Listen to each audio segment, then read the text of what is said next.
자, 그래서 바람직한 진행자, 머더레이터 상은 잘 귀를 기울여야 된다. 그래서 상호작용을 하면서, 그래서 참가자들의 이해를 돕고 학습 방향을 유도하고 갈등 요인 해소자 역할을 하는 게 머더레이터다, 퍼실리테이터다. 보통 이렇게 보시면 되고, 그래서 주도 면밀한 학습 체계화계, 이것도 회의 진행을 할 때도 준비를 잘 하게 되면, 그래서 강의는 뭐라 그랬어요? 학습자의 딴짓과 강사의 별짓이 부딪히는 전쟁터라 그랬잖아요. 강사는 이거를 좀 재밌고 효율적으로 전달하려고 별거 다 동원하고 막 하는데, 특히 동원된 교육 뭐 이런 데서는 뭐 썰렁하고 학습자의 별짓이 벌어지잖아요. 그죠? 그러니까 그거를 시선을 집중하게 하고 끌고 가려고 하면, 그렇다고 해서 맨날 뭐 게임만 하고 뭐 노래 부르고 뭐 이렇게 웃음 강의나 하고 뭐 이럴 수 없잖아요. 자, 그래서 공정한 학습 분위기를 조성하는 부분. 그래서 이거는 그 상호 학습을 하고 협동 학습을 하는 데 있어서 그 분위기를 잘 가져가고요. 그 참가자에게 자극을 줘야 된다. 회의도 아까 마찬가지로. 그래서 두뇌의 자극, 머리를 때린다고 해서 자극이 아니라 생각의 자극을 줘야 되는 거고, 참가자들이 이런 느낌을 갖도록 한다. 당신이 제시한 의견이 중요하다. 그래서 결국은 이 학습자들의 생각과 의견을 끌어내기 위해서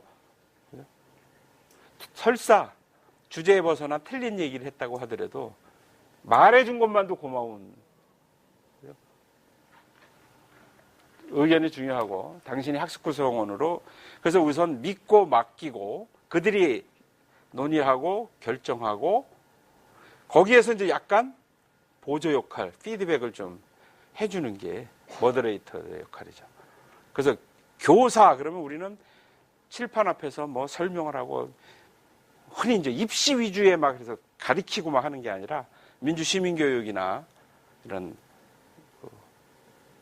성인들 학습 공간 이런 데서는 그들의 생각을 많이 끌어내는 것들이 중요하다라고 하는 말씀을 드리겠습니다. 진행의 기본 원칙 같은 거는 아까 참여식 학습 방법 아니면 그죠? 참여식 토론 방법 이런 것도 참가자 모두의 발언이 가능해야 하고, 그러니까 사실은 시간 관리가 중요한 거죠. 그래서 우리가 쓰는 뭐 이런 거 있잖아요. 번개.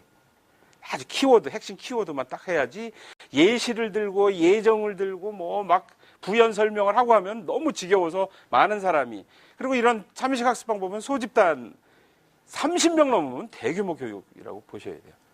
사실은 이 정도 규모가 뭔가 피드백을 하면서 하기 좋은 규모죠. 무엇이든지 질문할 수 있어야 되고, 참가자들이 진지한 태도를 대하고, 참가자들을, 그다음에 실수가 허용돼요. 같이 웃고 뭐 하면서, 이게 질문을 했을 때 답변을 주저하는 이유가 뭐라 그랬어요?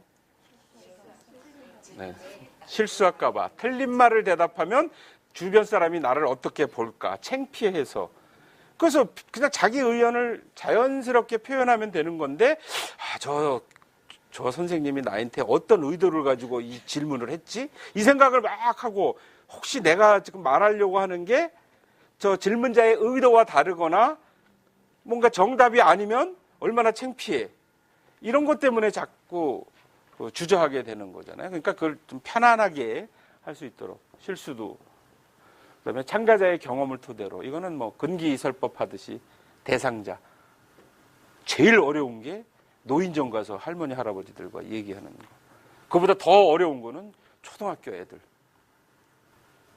가능하면 체험 중심으로 운영하고, 대화하는 형식으로, 그 다음에 적절한 의견 취합 및 체계화 경청 질문. 적절한 의견 취합 및 체계화는 이제 요즘 많이 보급돼 있잖아요. 그죠? 포스트잇 가지고 여러분들 많이 하시고, 뭐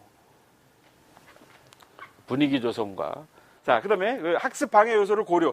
그러니까 사실은 이 퍼실리테이터는 저도 이제 근 30년 가까이 이걸 하면서도 보면, 어디 이제 강연 요청이나 워크숍 그 요청에 가면 1시간에서 최소한 30분 이상 먼저 가서, 사전에도 이제 그런 거를 해보자. 학습자 내용도 파악하고. 근데 장소에 먼저 가서 한번 이렇게 보고, 그래서 준비 뭐 이런 것도 있어야 되거든요. 그래서 이러한 뭐가 있을까? 또 중요한 거는 우리가 회의할 때도 빨리 회의 끝내기 위해서는 에어컨을 망가뜨려요.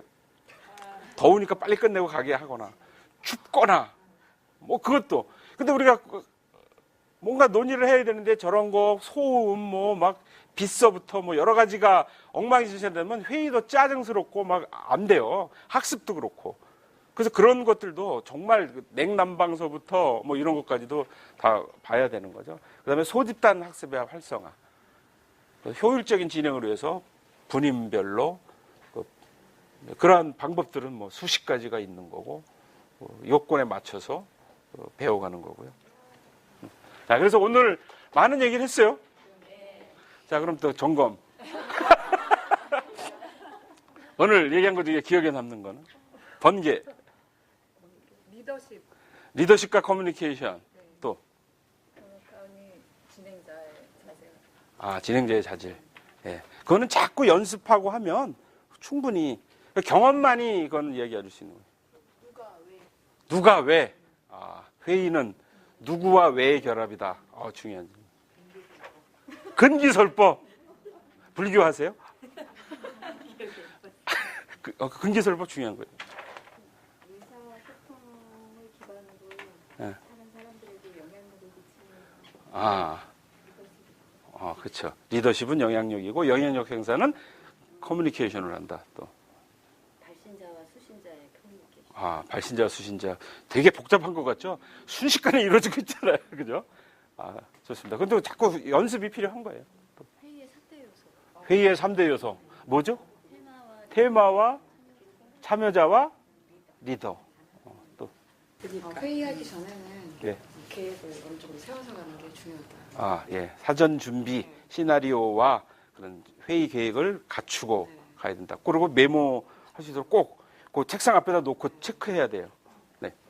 가르쳐주지 않고 문제 제기하는 것은 학대하는 것이다. 예. 가르쳐주지 않고 못한다고 야단치는 것은 학대를 하는 것이다. 정말 학대하는 거예요. 그래서 상급자가 그건 코칭을 해줘야 되는 거죠. 중요하죠. 아이도 마찬가지예요. 그죠? 빅마우스. 빅마우스. 한 사람이 독식을 하면서 혼자만 얘기한다. 네. 정말 그거 쉽지 않아요. 그죠? 특히 이제 마을 공동체나 이런 데서는 질문이 왔을 때 내가 제3자한테 다시 중계를 한다. 중계를 했습니다. 역질문을 해도 되고 중계를 해도 되고. 빅마우스를 제어하는 방법은 중요한 건 뭐죠? 그라운드 룰을 정하는 거예요. 누구든지 그래서 타임 워치 있잖아요. 물건을 가지고 돌리고 하여튼 3분 이상 초과하지 않는다. 그리고 골고루 돌아간다. 그래서 이 물건을 잡았을 때만 발언할 수 있다라든지 그런 걸 원칙을 정해놓고 저 3분 지났는데요. 아니면 지금은 딴 사람 얘기할 텐데요. 이 합의를 하고 가면 그 사람은 수긍하죠. 그래도 떠든다 그러면 안 되겠는데요. 나가주시겠어요? 우리 회의 방해되는데. 그 방법이 때로는 내가 답변을 못 해주는 때도 있을 것 같아요. 그랬을 때 또 이용도 될 수 있을 것 같은 생각이 들어요. 그래서 꼭 한번 써보려고요. 예, 좋습니다. 자, 마지막. 전략적인 기획서 및 회의 망치는 법. 네, 회의 망치는 법. 자, 오늘 이렇게 여러 가지 이야기를 드렸는데, 일단은 한번 작은 모임에서 적용을 해보시고, 그리고 식은땀도 막 흘려보고, 실수도 해보고, 그래야지 이제 큰 무대 이런 데서 연습의 효과를 볼 수 있을 겁니다. 자, 마치겠습니다. 고맙습니다.